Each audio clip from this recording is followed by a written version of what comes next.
May 21st to order. Sheriff will be here. He's in traffic. Not intentional. Such a surprise.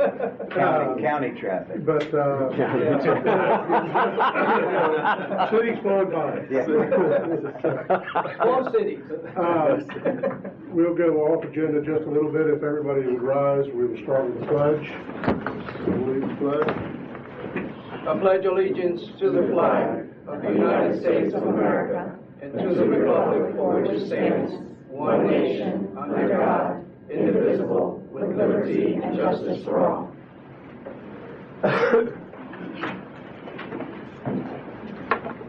And obviously here for school safety and security today to have a conversation with each of you on where you stand as we go into our budget season, and as we have to set a policy based on the legislative directives to us. I will turn it over to Dr. Pace, who's kind of give an overview of the requirements that have been put on us and where we stand and what we need to do here. Welcome, Tim. We're almost done. Good morning. Thank you, Chairman Thacker. Just to really quickly talk about why we are here today. We felt like it was important to gather all of the stakeholders in the room, much like we did last year, March the 1st, long before new legislation came out of Tallahassee, to discuss what we want to do as a community to protect our schools and our staff, particularly our students, that we believe are obviously our #1 priority. But at the same time, we have to look at what's in Senate Bill 7030 and think about what makes the most sense from a fiscal responsibility standpoint to all of our community's taxpayers.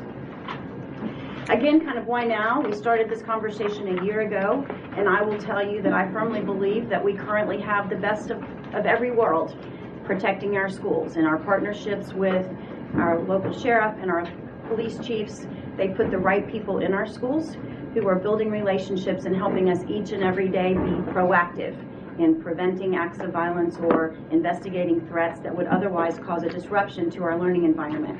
At the same time, since that time, there have been some pretty important findings from the Marjorie Stoneman Douglas Commission, and obviously all of us deal with fiscal restraint. So just a few key findings that I'm sure all of you are aware, but as a reminder to our community, all but 2 of the school shootings since Columbine in April 1999 have been conducted by either a former student or current students. Most of them are over in less than 5 minutes. And in Parkland, 34 people were shot, 17 killed in a matter of 6 minutes and 12 seconds. Senate Bill 7030, now signed into law by Governor DeSantis, significantly altered the requirements and protocols first defined a year ago in Senate Bill 7026.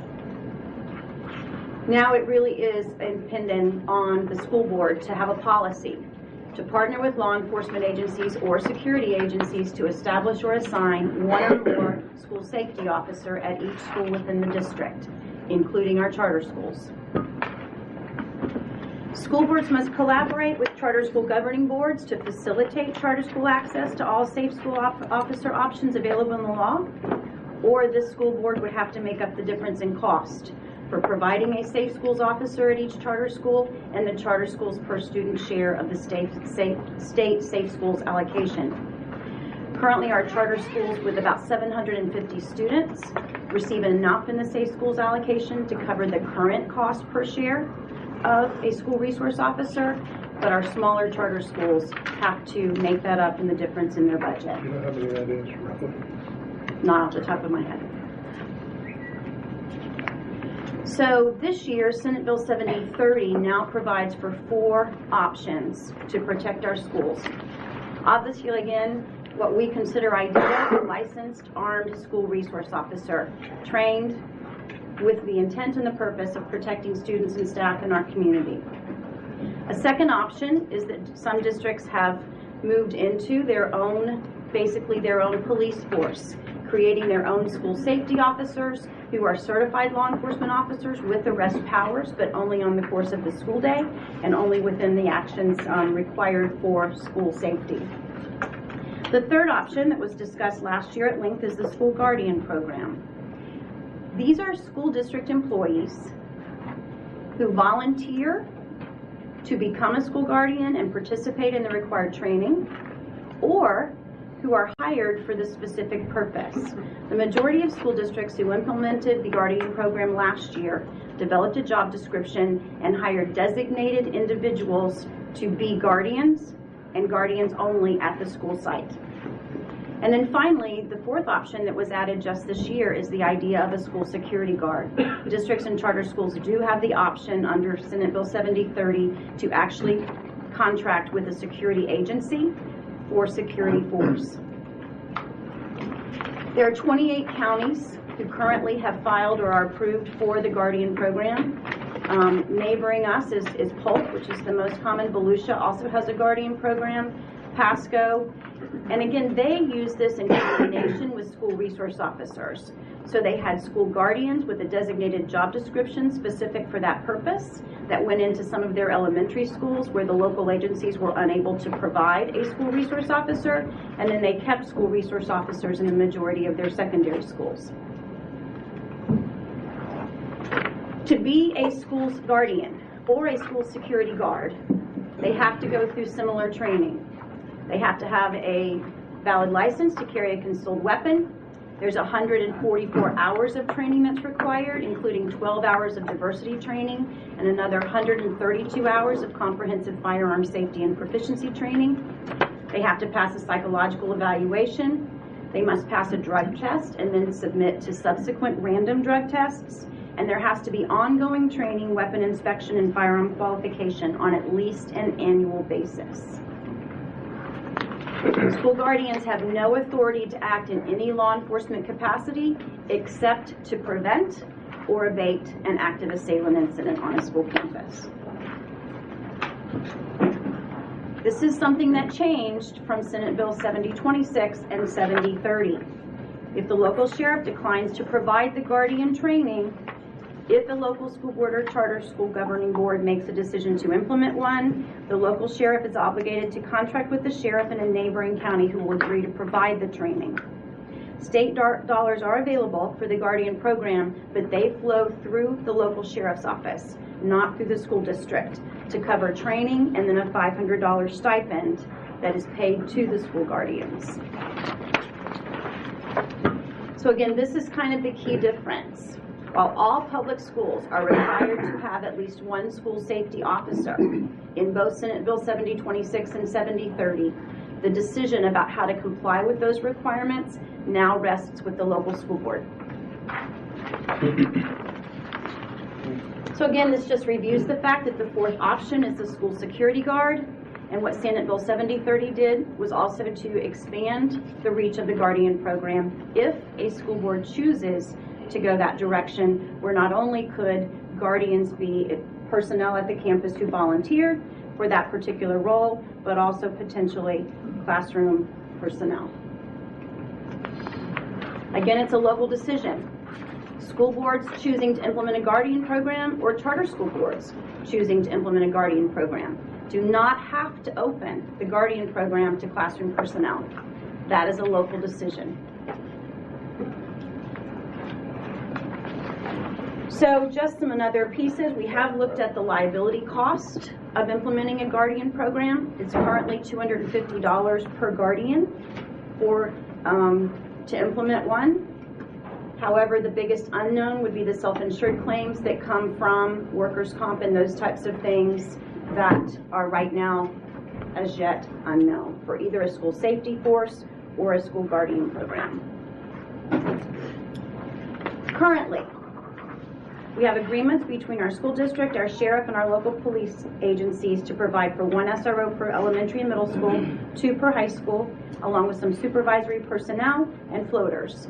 The district cost share is $45,000 per officer. All of the district safe school allocation from the state goes to these expenses.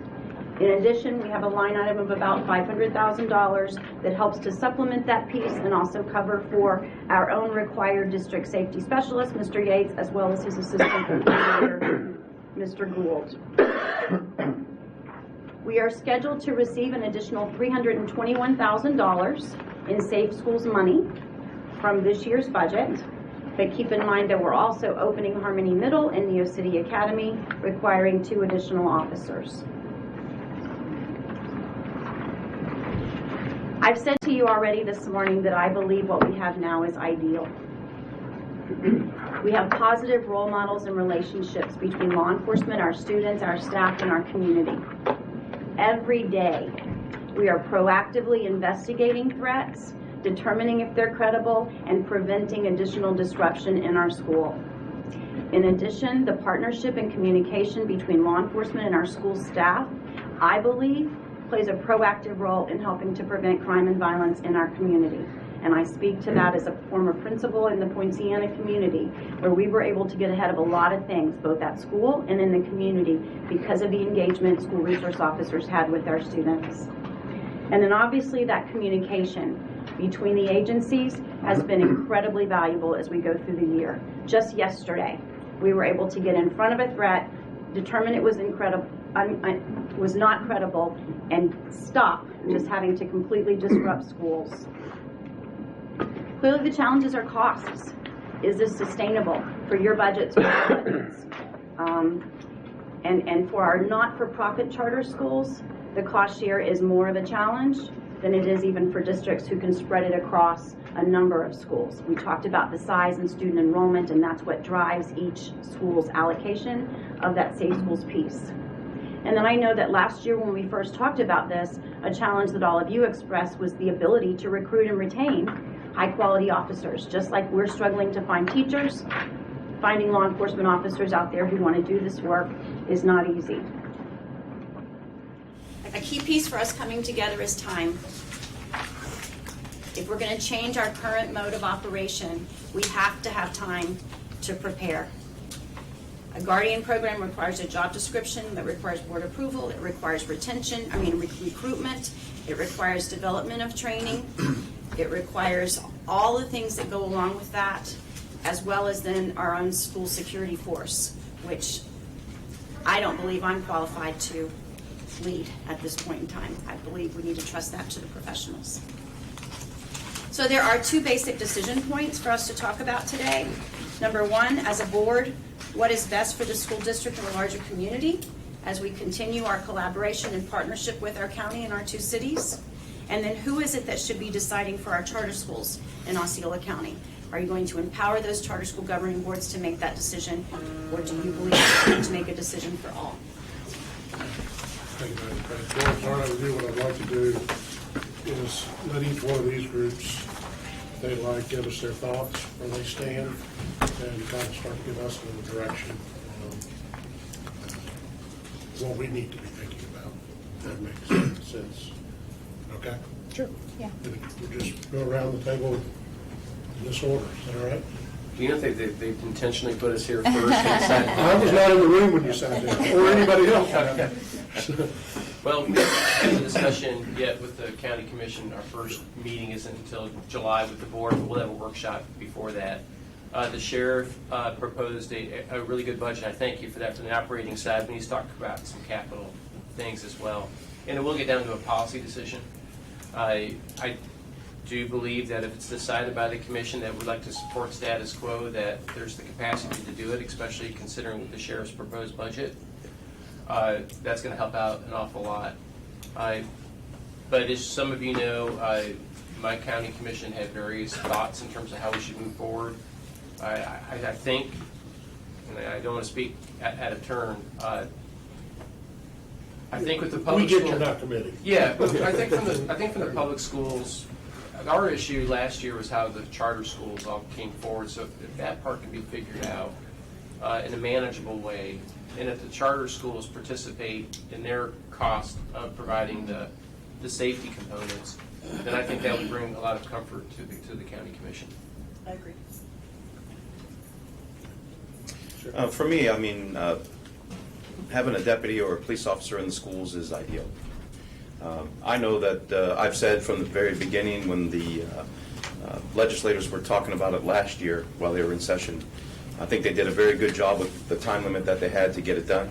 They got it done, they sent us some direction, and then we, as a unit, the St. Cloud, Kissimmee, and ourselves, working with the school board and our commission, we were able to get it done in order to protect, our most precious resources, and those are our children. But not only protecting our children, but also making sure that our educators had a safe place to do their jobs, to prepare our children for life's journey. So that's just so important. I just can't, for the life of me, wrap myself around arming a teacher in these schools to where their calling is to teach our little ones and not to potentially take the life of someone that maybe they instructed. I think that puts them in a very bad situation and a very horrible thing for them to have to think of or not think of. And if they are unable to perform that duty, I hate to think what the media may do to them should that happen. God forbid it should ever happen. So for me at the sheriff's office, I will do everything in my power to keep what we have in place. And we already have it there. So, and that's the biggest thing to consider as well, is that we worked it out. We definitely robbed Peter to pay Paul to make sure that that was done. And I'm proud of all of us working together as a collaborative unit to make sure that it was done here in Osceola County. Last year, nearly 80%, give or take some numbers there, of the sheriffs, the different counties did not want the Guardian Plan. And I think that speaks volumes in the state. When the legislators should meet, they should really consider that. So I'm in favor of keeping it just the way that it is. Cindy? Yeah, I would agree. Certainly status quo is our best option. But I think the legislation has rammed it down our throats of whatever their reasoning behind it. I still stand that I think that's the craziest idea that you can come up with, is to arm teachers. But I think the point we're missing is this law change does not allow us to keep the status quo. If we deny them any one of the four options, then one of the two of us has to make up the difference. And I can tell you, obviously if we're told, we figure out a way, but in 17-18 it cost us $150,000 that wasn't covered. In our current school year, it was almost $800,000. We project out over 5 years, it's $2 million, just under $2 million, and those are expenses that aren't covered, and that's factored based on a brand new officer. And the officers we have at their current rate we don't put brand new officers in the schools, so they're making $20,000 a year more than what we're reimbursed. And so for me, as bad of a decision as it is, I don't know that we're in a position fiscally, I don't know if you all are, to make up that difference. And I guess I would count on you to tell me, but I'm almost at the point where the legislation has forced our hand, and we put it on the charter schools to make that decision, kind of call their bluff. I just don't know that any of them would take on that liability, and we would like to have the opportunity to meet with every one of our charter schools to say, we've handled the program this year, let's continue to handle it the same way it is. But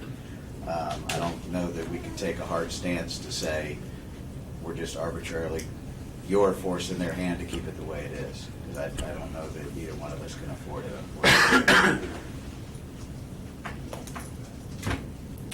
I think from the City Commission standpoint, we haven't talked about the issue from a policy perspective, but certainly from a budgetary perspective, based on our approved budget last year, status quo, keeping our officers both in the public schools, that's obvious, and the charter schools with the arrangement that we have is the preferable option, and I believe the City Commission would agree with that.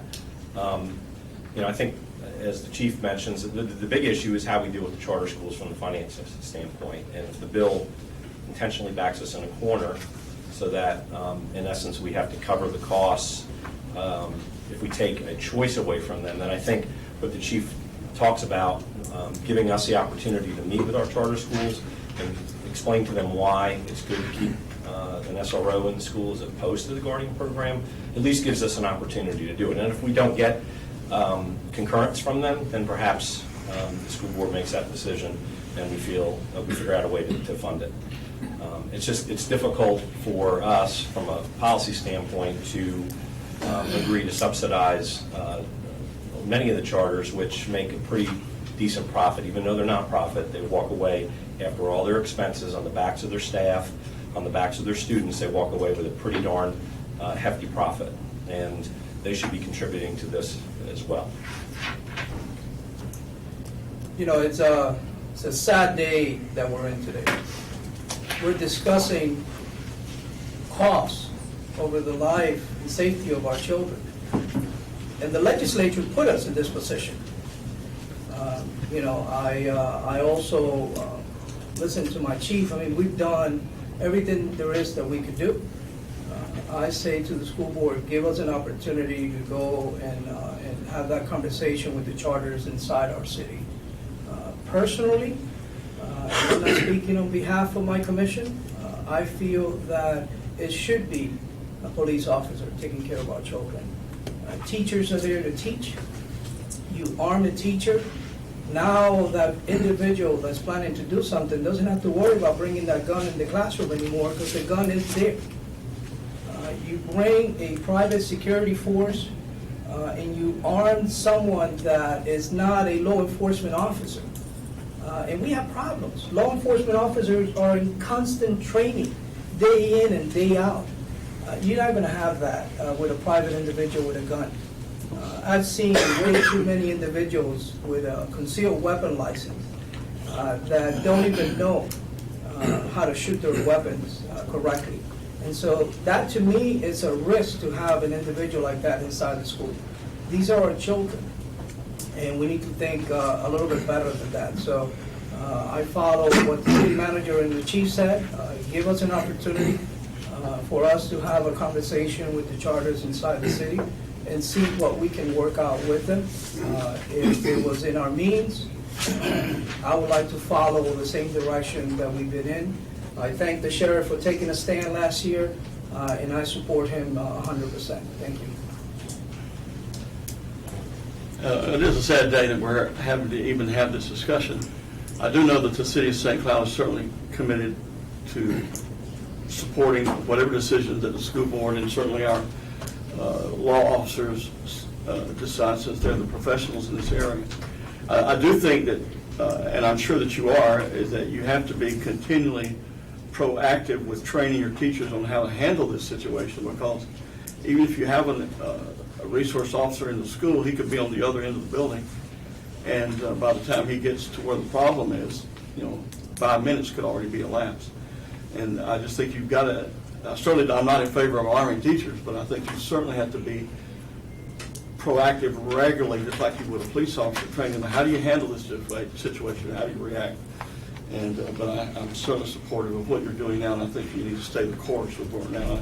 The charter school issues is going to be another issue you're going to have to deal with. It's a conversation we had before, and one of the things that I talked about the last time we had kind of this round table was the role of what a school resource officer is, and the mentoring that goes on, and the ability to not only prevent but investigate. You got to go back to the history of what school resource officers were about. I mean, they've been in existence for 40, 50 years. It's not anything new. They used to teach civics. They used to do a lot of role model work. They used to teach DARE programs. They used to do, and now it's primarily security driven and investigation driven. The ability for us to prevent happens on the front end, not after the fact. And the specifics of that need to be, I think, brought forward to those charter schools, because in reducing the quality of what they're being secured by prevents a real liability on their part. As most of you know, a few months ago, we had an incident at St. Cloud High School in which a man brought a firearm into the school. Fortunately, one of the students did the right thing, contacted us.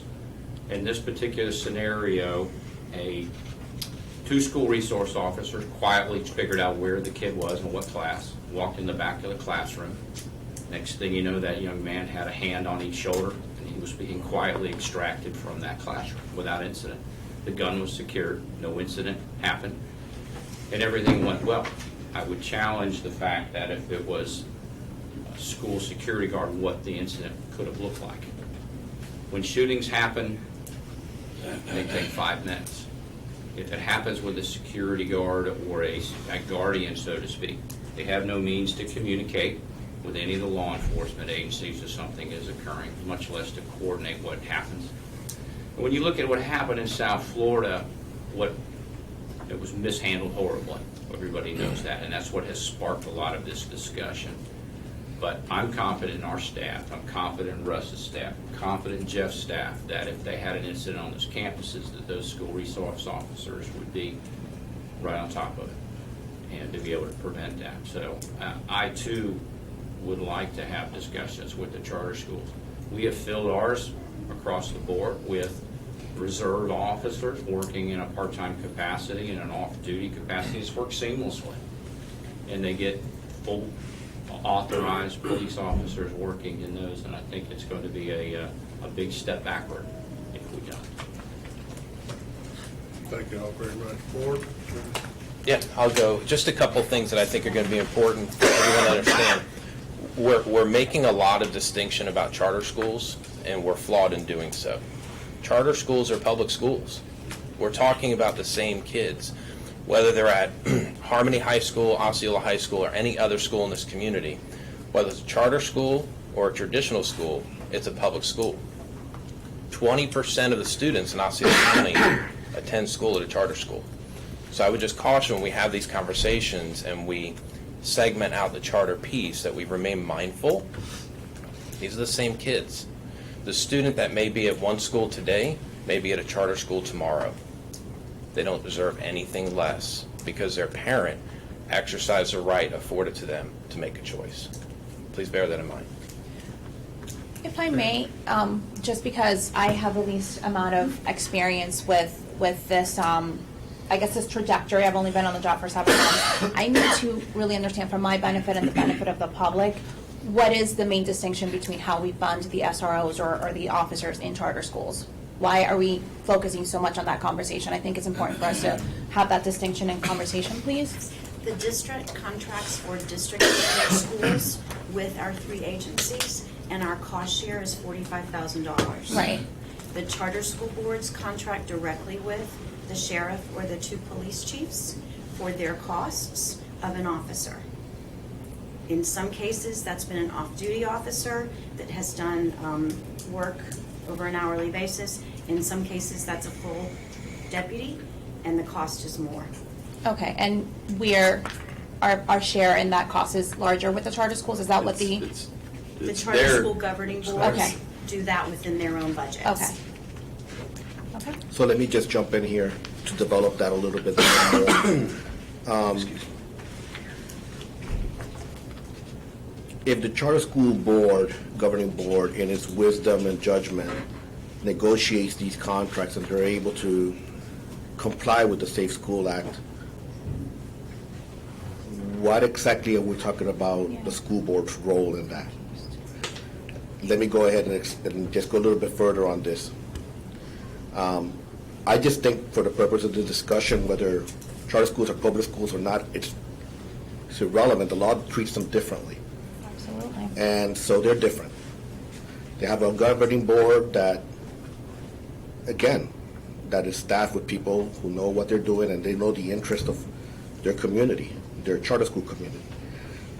What are we talking about here? Is there some part of the law that says that if they can't pay it, we have to give them the money? Is that what it is? Frank, correct me if I'm wrong, but it's my understanding and my interpretation, and Frank can correct us, it says the school board has 2 options. The school board can make a decision for all schools under our purview in the county, which includes district and charter managed schools, or the school board can make a decision for our district managed schools and allow the charter school boards to make a decision on how to comply with Senate Bill 7030. All right, so Okay. let me, I'm almost done. Almost. So basically, well, it'll save a lot of time, I think, at least for me. So basically, as it stands right now, the charter school boards make their decision. Correct. All right. So we have to contemplate whether to change that or not. Let me go back, Mr. Soto, and I apologize. Remember that in Senate Bill 7026, the authority for whether or not we were going to have a guardian program, It's to be with the sheriff. right, was with the sheriff. And so now that has transitioned to school boards. And you as a governing board have the authority to make a decision for every school in the county, Or let them make or the decision. let the charter schools make the decision among those 4 options. Everybody has to comply. So basically, it's and now I am done. So basically, what the school board of Osceola County is going to say, as it pertains to charter school, is they could continue their status quo, making the decisions for their community, their schools, with the budget that they understand, with their relationships that they have already. Or we can say to them, you can't do that and you have to do one of these. Correct. And if we do that, any additional cost would then fall to us. If we take away their autonomy, Right. then we have to pitch in. Correct. Correct. All right. Mr. Soto, with the autonomy, and this is an important issue because the one we revoked, it was one of the issues we have. We're responsible, and Lester does a good job of this, to monitor the charter school's compliance with the act. So Lester's always checking, do they have the police officer all day? And I've been specifically told by DOE that if we identify they're failing to comply, we should move immediately to terminate a charter. Understood. So there is some monitoring, even though they There's some responsibility on our part. It's not like you have to be in there every day, but if you become aware of it, you've got to deal with it. Right. You good, Kelly? I just wanted to say that, put it on the record that I want to maintain status quo. I'd like to see an SRO in every school, and the fact that you guys all stepped up when many counties and cities across the state did not speaks volumes to this community. So thank you very much. And I guess my question would be as simple as this: what does it look like to empower the independent, boards of the charter schools? I mean, what does that look? And I guess that's where we're headed, right? So that would be my question: is what does that look like? Is it as simple as what you just stated? The charter school governing boards currently establish their budgets and determine, based on their revenue, what their expenses are going to be. No, is it, my this question is is the it same. as simple as saying you have autonomy to decide between one of these four things and this is what we're going to do, and then you have autonomy? Is it as simple as saying that? Yes. Okay. I just want to, anything else, Brian? I'm good.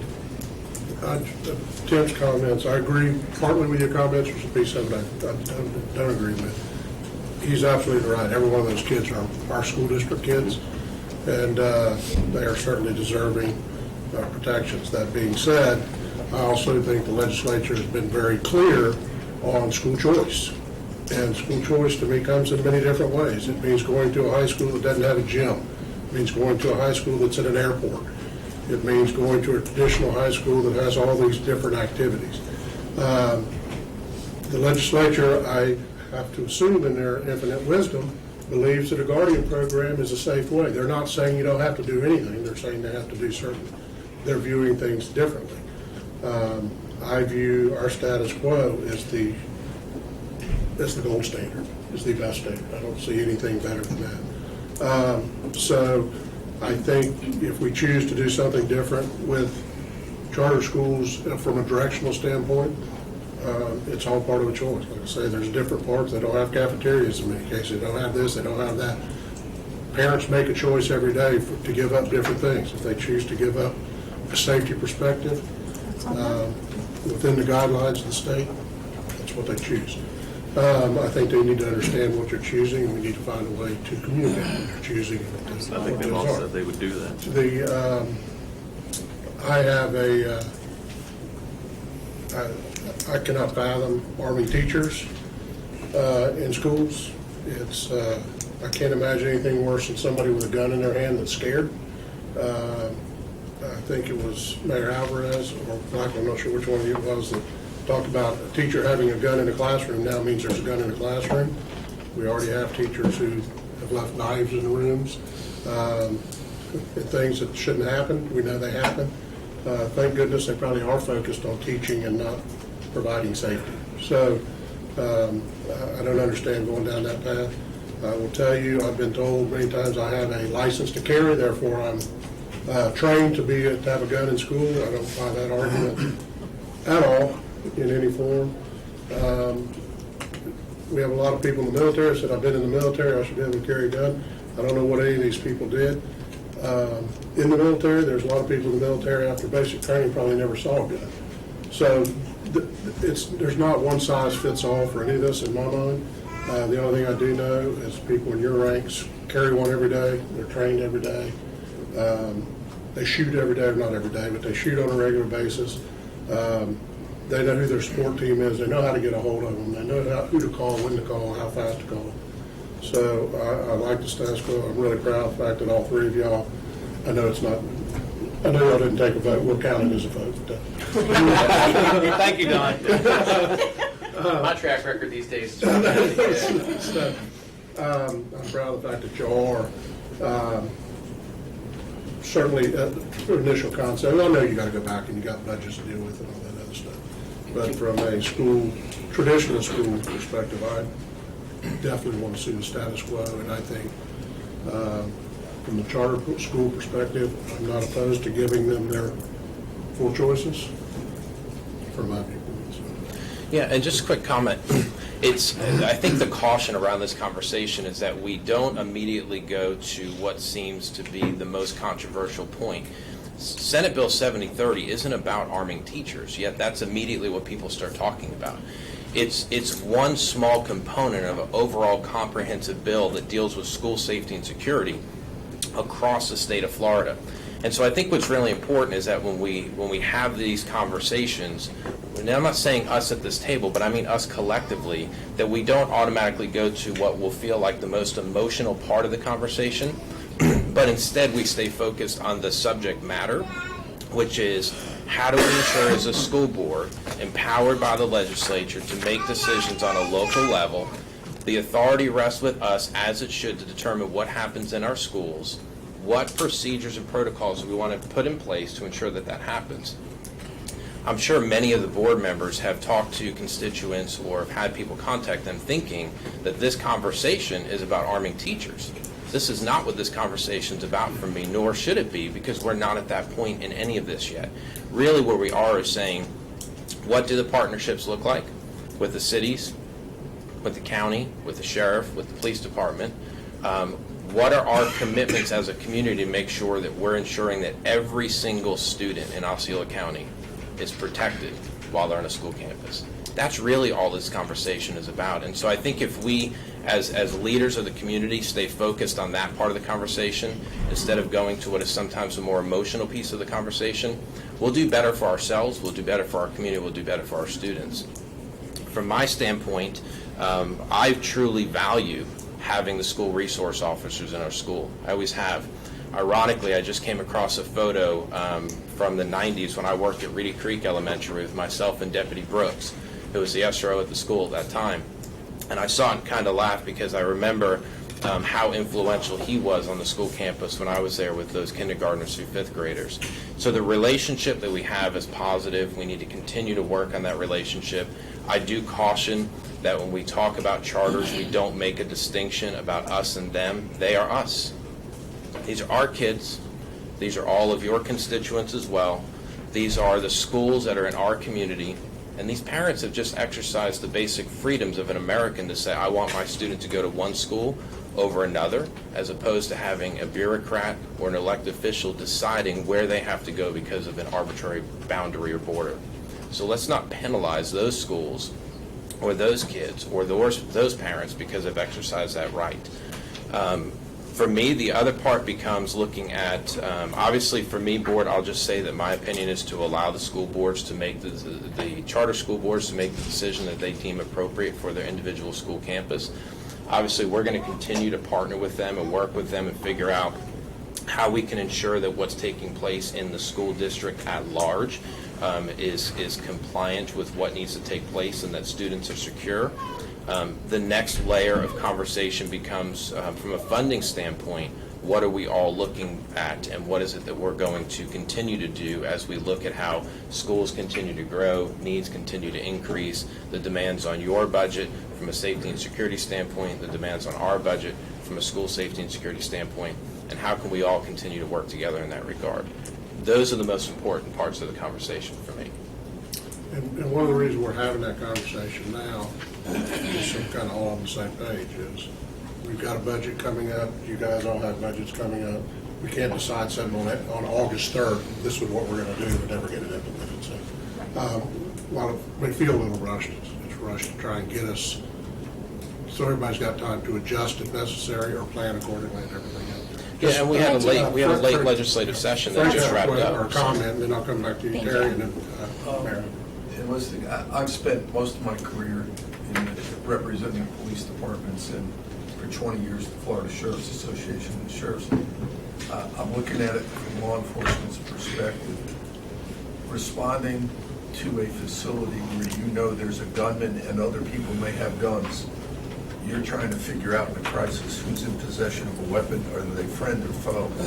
So I think it really important, Dr. Pace, I'd recommend that the staffs write up exactly the dangers inherent with not having a law enforcement officer at a school.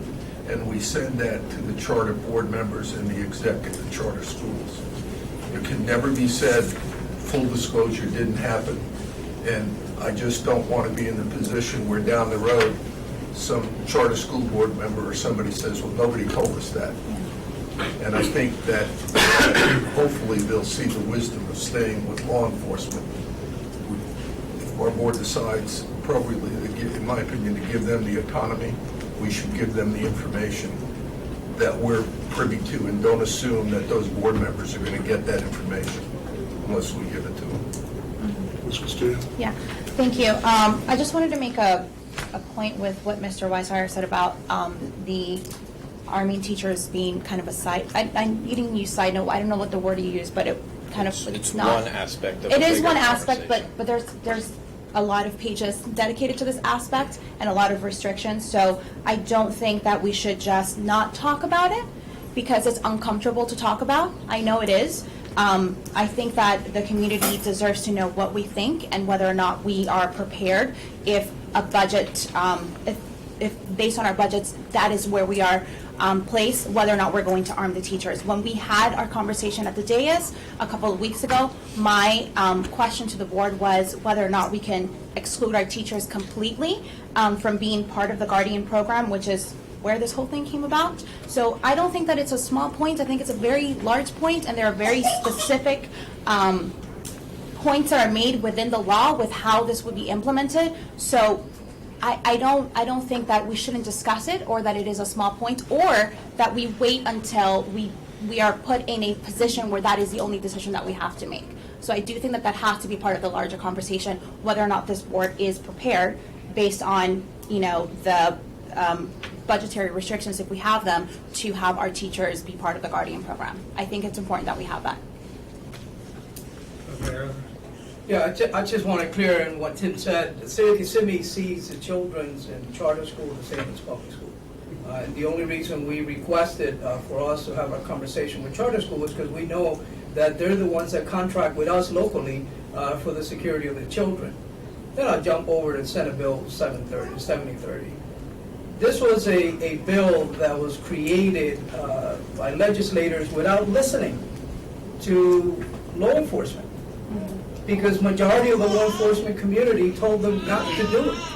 They took the responsibility of the safety of our children from our sheriff and gave it to a school board. Personally, as a father and grandfather of 5 grandkids, I believe that the safety of my children's decision should be made by those guys wearing those uniforms. They're professionals. And so this was a decision that was made without listening to the ones that they should have listened to. And so now this is why we're sitting here having a conversation. So yes, I believe that those small minor changes that were made to that bill, I think is dangerous. If we really think of our children, I think it's dangerous. It has put us in a position where we're talking about cost. So I don't defend the legislature for creating this bill.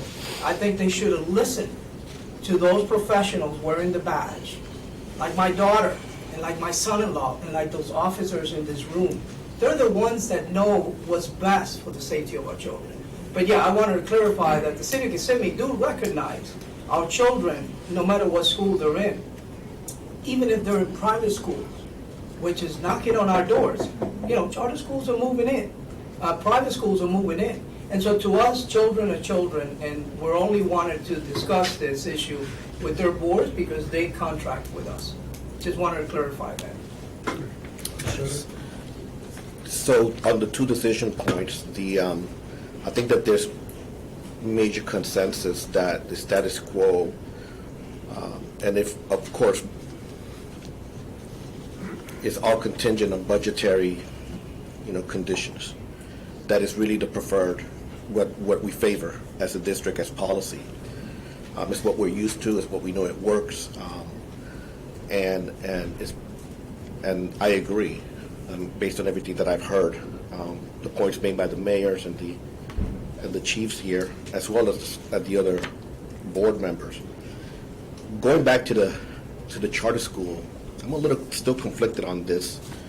On the one hand, I feel that the judgment of the school board should have some significance over any student that is learning in our schools. So when I say schools, it's going to include everything. Yet the law doesn't really support that policy mindset at all. We know for certain that we have absolutely no say in how private schools operate, including who they hire, what curriculum, nothing at all. Yeah. Charter schools seem to be kind of a hybrid, and yet the whole idea of the charter school is their autonomy, and for their governing boards in their community, the charter school community, to make the decisions that will make them a better alternative to public schools. And that's really why they were created. Now we say different. But even under that frame, that mindset, it seems as though that if the status quo right now is also to let the charter schools make the decisions as to, with their budget in mind and their relationships and their negotiations, that's what I would be supporting at this point. To give them the option. Absolutely. And the final point on that, does this mean that there may be a charter school, much to the mayor's chagrin, that would go ahead and adopt the Guardian program where they arm teachers? Would they be able to do that? Well, the answer is yes. But again, they're only public schools for funding. The real philosophy, Mr. Weissire, is that they operate differently and make different policy decisions and not be bound to the bureaucrats that you described, which is us, actually. And that's okay. I'm an elected official, ex-bureaucrat, I guess. but in that spirit, I think that. Thank you, Frank. Well, the bureaucrat I that don't think it was you. I think that the bureaucrat that Ted was referring to in this decision would be us. And I agree. I think that we shouldn't be doing that decision for them. I think that is the spirit of what charter schools are, and so right now, as it stands, I may change how I feel about this, but I think the status quo has been working well because there's been a lot of thought put into it, a lot of work, a lot of reasoning. I think that we're at a good place, and so I would also allow the charter schools to operate on their own independence on these issues. Mr. Chairman, could I?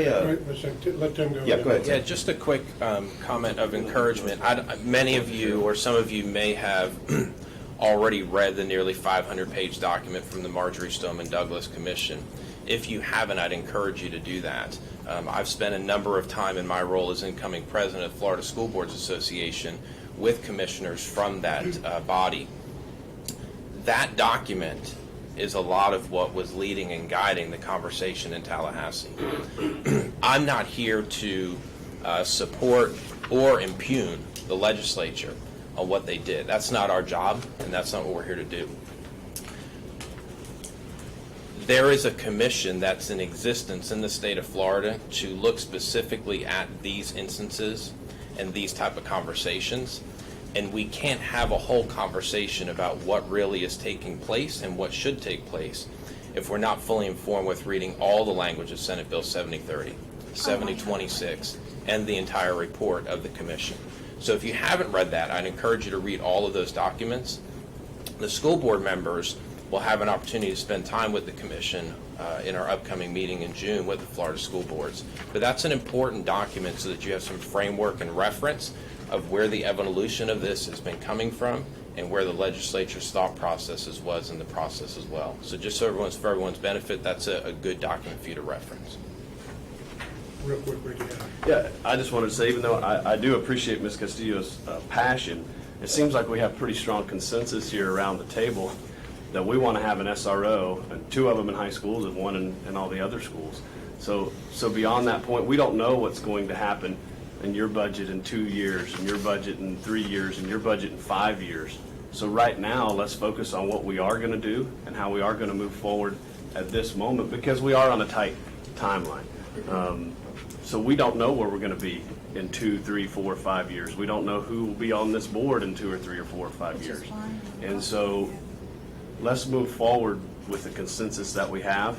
I'll state it again, I'm for empowering the charter schools to make their own decisions. And I don't see it as penalizing them. What I see it is, you've got to go back to your board, and your board has to make a decision on what you feel is important for your school, because that's the way the legislature set it up. It's a choice. It's independent. Even though they are our kids, I do agree with that. They are independent of this school board, so they need to make their independent decisions, and they need to look at their own budgets and decide what's important to them. Sure. I was going to see if we could just have Rob just talk about some of the options for the charters, just real quick. You know, and Mr. Booth, you asked a good question, which is who's talking to charters, what are their options? And that's something that myself, and I know that with Celia Thacker, with City Kissimmee has done as well, which is actually have these contract talks with the charter schools. And I think that we do need to be talking with the charter schools more about this. We do have a charter school here with us, which is New Dimensions High School. I've actually had the pleasure of really getting to know New Dimensions High School because they are part of our schools that we cover. I can tell you that at the beginning, I think that it was a little hard for them because they didn't have the opportunity to budget to have this SRO in the school. And so at first, there was that conflict. So I think that after having Deputy Crawford in their school and seeing just the amazing impact that an SRO can have in the school, they now see the value of having an SRO in the school. What's also occurred is that, just as many of you talked about, we see the value of having an SRO in the school just because of the preventative nature. And so one of the things I urge is to allow the option for these charter schools to take whatever option they want. Because I feel that when I go and I talk to them about having an SRO in the school, talking about what the cost is for them, what the benefits are for them, the benefits far outweigh the cost to them. They're also going to have a year of experiencing what having an SRO in that school is, and the benefit of actually being able to budget for this need in the community. And so I think that we've kind of gone around the table about what we need to do, but realistically, because of the financial pressures that we all face, and the fact that this is a choice that Tallahassee has given to the charter schools and kind of urged us to give, I think giving the charter schools the option of the forum to do that is fine.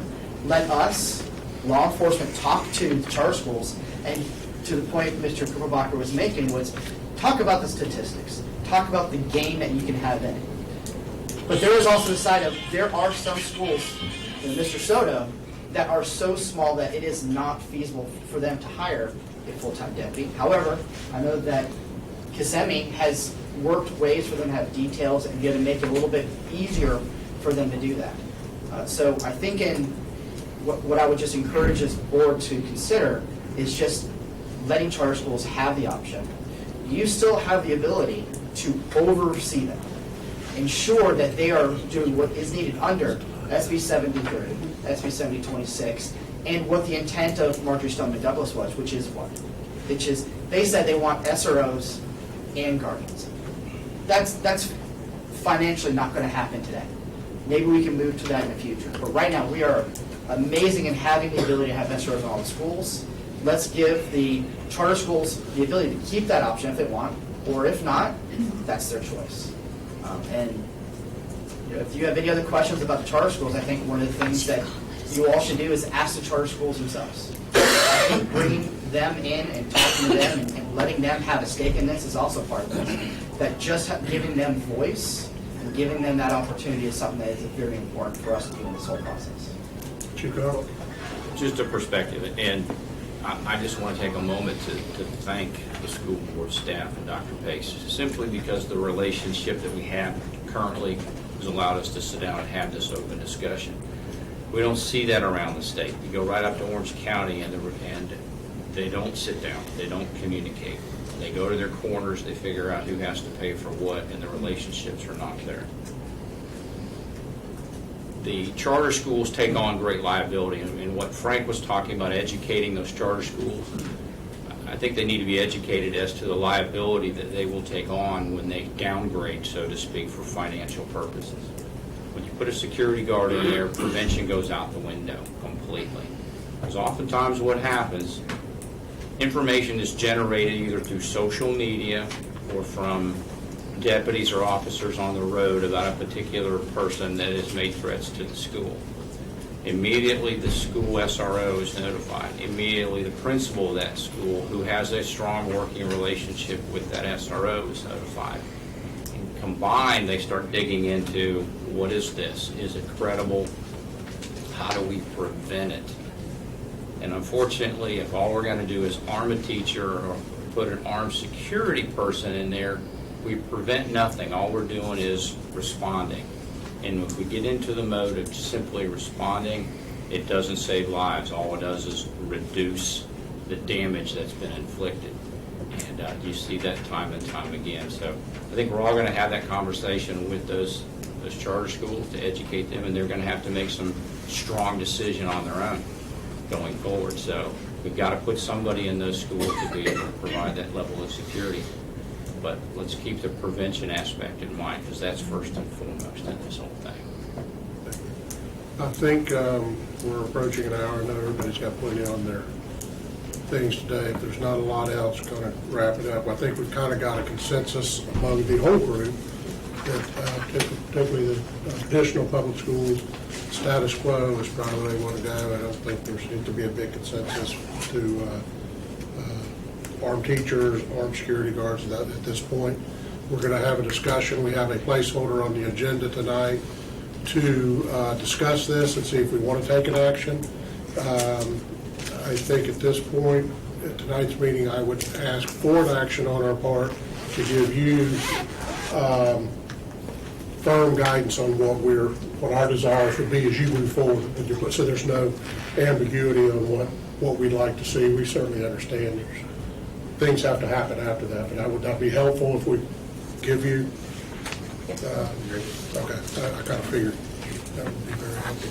So, could you explain, Mr. Thacker, Mr. Krumbacher, probably, or Dr. Pace, what that action would look like, just so we know for this evening? I think the motion would say you are, from what I've heard from the board, you're moving to continue the relationship of security officers. You are definitively not deciding to arm teachers or any other employee in the organization, and charter schools will independently decide what they want to do in working with local law enforcement. We can have that whole discussion. It can be anything, wherever that discussion takes us, like to take us. But that would be the. I would agree. That sounds like the consensus of us and this group. I don't know. Y'all may not agree on it. That's why we can discuss it tonight. Frank, when you said security, you mean SROs or you mean private security? The school district would stay with the SROs. They would give the independent autonomy to the charter schools with a recommendation from me that we, working with law enforcement, issue something in writing to those boards that the Sheriff's Council and City Attorney Kissimmee can put together so that it is clear everybody's on the record as to these risk factors, and then give them the autonomy and definitively say we're not arming teachers or employees, so that is not a doubt in anyone's mind. Would there be an opportunity, I don't know, to be more public with that? I know it's a public meeting and all those things, but because I agree with Rob, and I think That's why we want to meet, is to maintain the relationships we've already established. But the fear is focusing on arming teachers as the least desirable outcome for any of us. But the reality of it is finances may dictate that at some of the smaller charter schools. But you've got all this in place, but maybe we do a public campaign between all of us that says we are absolutely not in favor of it. And I think it goes to Mr. Thacker. We're educating the parents to say this is one of the criteria that you really need to think about when you make a choice of which school you send your child to. Could I recommend one thing in the rhetoric? We quit just talking about arming teachers. Right. Arming any school employee. Right. Because people will inadvertently think it's okay to arm the janitor. Yeah, right. Or the last lady. Right. And I think when I think of that, I'm thinking everybody. Correct. And certainly Chief Odell, after the board just makes a final decision this afternoon, and I don't mean final forever, I mean, what we're going to do, my recommendation would be that the board establish policy for the 1920 school year, recognizing that things do change, things do develop, and we all may be in a different place a year from now with different legislation, different financial situations, whatever it may be. And then two, we wouldn't be making policy, we would be taking action for a procedure for the next school year, and then allow next year's board and county commission and city governments and chiefs, to come together and decide what's best. Because policy, remember, requires public hearings and a delay. I would not be in favor of creating policy. I would be in favor of creating what we're going to do in 1920, because simply we just don't know. That's why we need to have a policy. Any other thoughts? Thank you all for being here. I know a lot of great things in this community and bad things in this community. One of the great ones is we do have 4 governing bodies that can sit down and talk and agree, be civil, and march in the same direction. So I thank all of you for that. And we'll stay adjourned. Thank you.